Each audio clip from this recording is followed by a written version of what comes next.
Eu sempre quis fazer pão caseiro e comprei uma máquina de fazer pão de segunda mão em uma venda de garagem. O modelo era robusto, de metal fundido, e não tinha marca visível, apenas um pequeno símbolo gravado, um círculo com um loop infinito dentro. Eu a trouxe para casa e comecei a usá-la. O primeiro pão saiu perfeitamente, com um cheiro delicioso. Mas o formato era estranho. Não era o formato de um pão de forma retangular ou arredondado. Ele tinha a forma de um objeto que eu conhecia, mas não conseguia identificar, um cilindro achatado com três protuberâncias em ângulos assimétricos. Era desconfortavelmente familiar. Eu fiz um novo pão com uma receita diferente. O pão estava delicioso, mas ele saiu com o mesmo formato bizarro.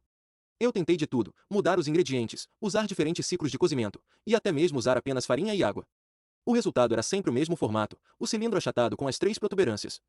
A máquina de fazer pão parecia estar presa a um único molde que não era físico. A obsessão começou. Eu perguntei a todos que conhecia se eles reconheciam aquele formato. Ninguém reconhecia. Eu comecei a desenhar o formato, cifrão C contra barra T com 3 contra barra T, protuberâncias assimétricas, cifrão. A cada novo pão, minha frustração aumentava, pois eu sabia que o formato era uma memória esquecida. A reviravolta veio quando eu estava vasculhando uma caixa de objetos antigos que minha mãe havia me dado. Encontrei uma foto antiga minha, de infância, com cerca de 5 anos. Eu estava segurando um brinquedo que havia perdido há muito tempo, um dispositivo de plástico barato que minha mãe havia me dado como um controle remoto de brincadeira. Ele era um cilindro achatado com 3 protuberâncias assimétricas. O pão era o brinquedo que eu havia esquecido. A máquina de fazer pão não estava fazendo pães com um formato aleatório. Ela estava materializando o formato exato dos meus objetos perdidos e esquecidos. A máquina estava usando a energia do fermento e do calor para puxar o molde da memória da minha mente subconsciente. Eu fiquei aterrorizado e fascinado. Eu fiz um novo pão, pensando intensamente na chave enferrujada que encontrei na história do Museu de Cera, da minha história anterior. O pão saiu em forma de chave enferrujada.